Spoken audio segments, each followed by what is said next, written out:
In 2010, Jimmy quit his $45,000 a year job to make YouTube videos full-time. Everybody told him he was insane. His parents told him he was insane. And here's the thing, the channel actually worked. 16 years later, Jimmy owns a video library that pays him more than $160,000 a year while he sleeps. He won. That's the story you always hear. But Jimmy had a friend, call him Jimmy too, who wanted the exact same thing and made one boring, unglamorous decision differently. He did not quit. He kept the paycheck and built his channel at night. He uploaded half as many videos. Half. And today Jimmy too has roughly 3 times the net worth. $788,000 more, sitting in investments, with a channel of his own still paying him every month. Same platform, same years, half the work, almost triple the money. Today I'm going to show you the exact math of how that happens, because the mechanism behind it is the single most misunderstood idea in personal finance. And it has almost nothing to do with YouTube. Stick around for the twist at the end, because there's a specific number that tells you the exact moment quitting stops being a gamble and becomes a math problem you've already won. First, let's set the scene, because 2010 was a genuinely wild moment to make this bet. YouTube was 5 years old. That spring it crossed 2 billion video views a day, and people were uploading 24 hours of new video every single minute. 24 hours every minute. It was obviously enormous, and it was also obviously not a career. Getting paid at all was still a gated club. The partner program had launched back in December of 2007, and for years it was invite only. You did not apply, you got tapped. It was only around this stretch that the gate opened up and ordinary creators could switch on ads through an AdSense account without knowing somebody inside. So when Jimmy quit, he wasn't stepping onto a career ladder. He was stepping onto a platform that had no proven path, no guarantee it would keep paying, and no rules he could count on. And that last part matters more than people realize, because the rules absolutely did change. Years later, YouTube reset the bar entirely. 1,000 subscribers and 4,000 watch hours in the past 12 months to even qualify for ads. Overnight, hundreds of thousands of small channels that had been earning money were switched off. Not because they got worse, because the landlord changed the lease. Remember that, because it's the risk that never shows up in the highlight reel version of this story. Now let's price out what Jimmy actually walked away from, because I quit my job always gets told as a brave story and never as a number. That job paid $45,000 a year. With normal 3% raises over 16 years, that's about $900,000 in paychecks he chose not to collect. 900 grand.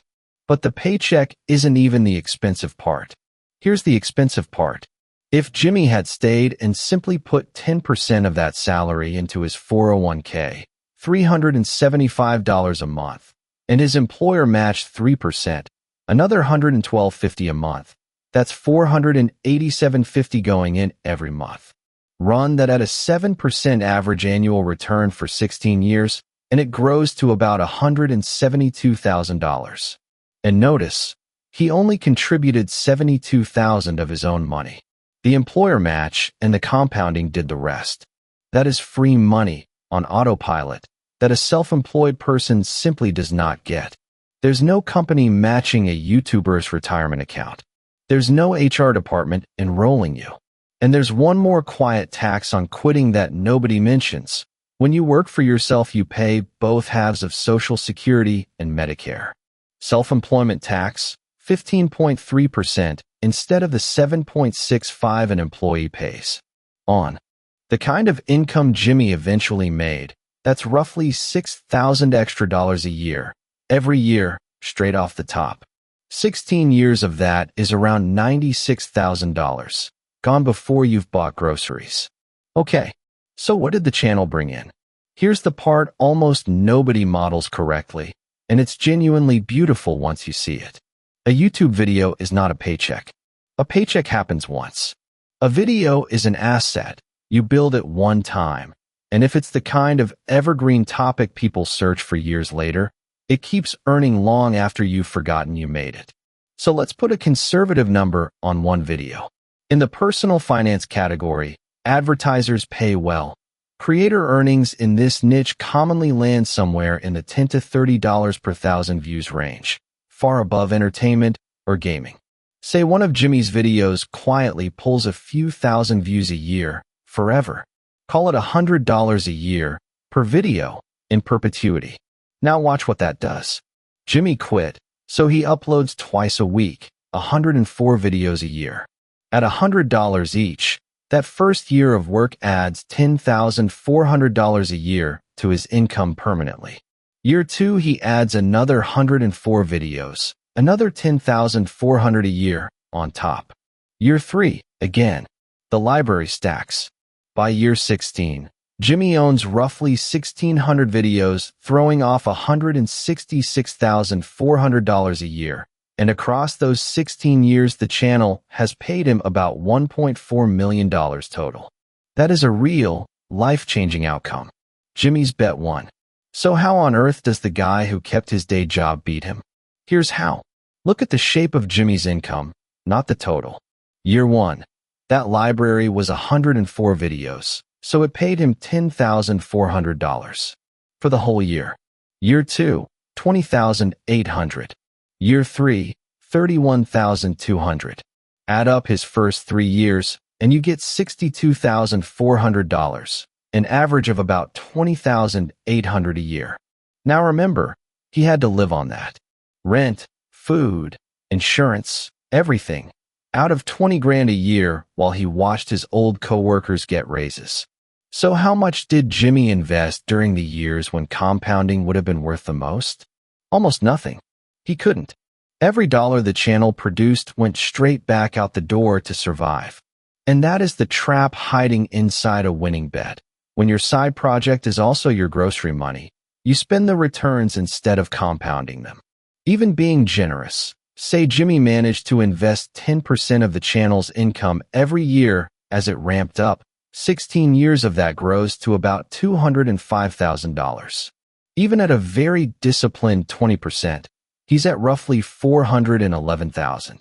That's it. He built a $1.4 million business and finished with $400,000 in the bank because the business was also his paycheck. Now Jimmy too. Same dream, same platform, and he kept the day job. Because he's working 40 hours a week somewhere else, he only manages one video a week, 52 a year, half of Jimmy's output. So his library grows at half speed. $5,200 a year of new permanent income each year, ending at $83,200 a year by year 16, and about $707,000 earned in total. Objectively worse channel. Half the videos, half the income, half the glory. But here's the move that changes everything. Jimmy 2's salary already covers his rent, his food, and his insurance. So the YouTube money isn't survival money. It's surplus. He invests every single dollar of it. Run that same 7% return on a channel income that ramps from $5,200 up to $83,200 a year, and it compounds into roughly $1,028,000. Add the $172,000 from the 401k and the employer match he never gave up, and Jimmy 2 is sitting at about $1.2 million in invested assets, while still owning a library that pays him $83,000 a year, and while never missing a paycheck, never losing health insurance, and never having a resume gap. $1.2 million versus $411,000. A gap of $788,000 in favor of the guy who made half as much content. And I want to be really precise about why, because this is the whole video. The day job was not the enemy of the channel. The day job is what let him keep 100% of what the channel earned. Your boring income covers your life, so your risky income can compound instead of getting eaten. That's the mechanism. It works for a YouTube channel, a freelance gig, an Etsy shop, a rental, a side business, anything. The value of a paycheck isn't the paycheck. It's that it protects your other money from having to be spent. Now the part 1 because everything I just described assumed the channel worked. Most don't. The realistic numbers here are brutal. The overwhelming majority of channels that reach even 1,000 subscribers pull fewer than 5,000 views a month, which is functionally zero income, and only a fraction of 1% of all channels ever earn anything you could call a living.